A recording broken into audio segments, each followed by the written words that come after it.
Si God na bahala sa kanila.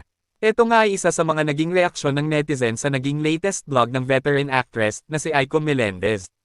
At patungkol nga ito sa magiging kapalaran ng Kim Pao na sina Kim Chiu at Paolo Avellino. Kung saan, ipinahulang nga ni Miss Aiko ang future ni Kimi at Daddy Paolo sa kilalang celebrity psychic na si Jovi Vargas.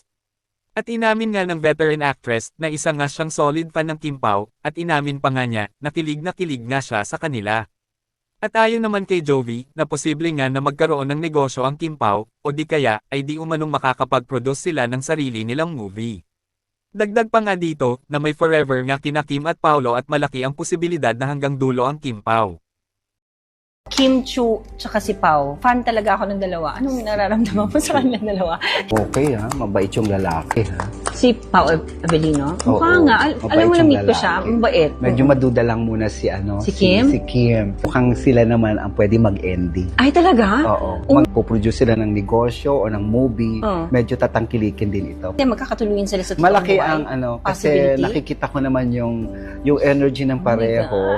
Mukhang may kilig factor yung dalawang pareho. Oo, kasi ako Na? kinikilig ako sa Oo. kanila, Marin. Napopol na talaga yung guy kay Kim. At si Kim naman ganun din. Medyo pigil lang nga lang ng Dahil nga dito, ay hindi nga napigilan ng iilang netizens na mag-react o magkomento.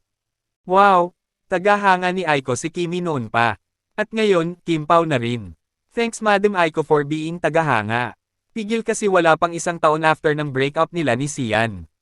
Respeto lang din, and I'm sure naman, sila na forever and nasa right age na sila, hello. Nothing is impossible with God. Our collective prayers will be heard or have already been answered. Pray natin ang Kim Pao for the success of their love life and career and businesses. At magkatuluyan sa totoong buhay. Waiting for wedding church soon.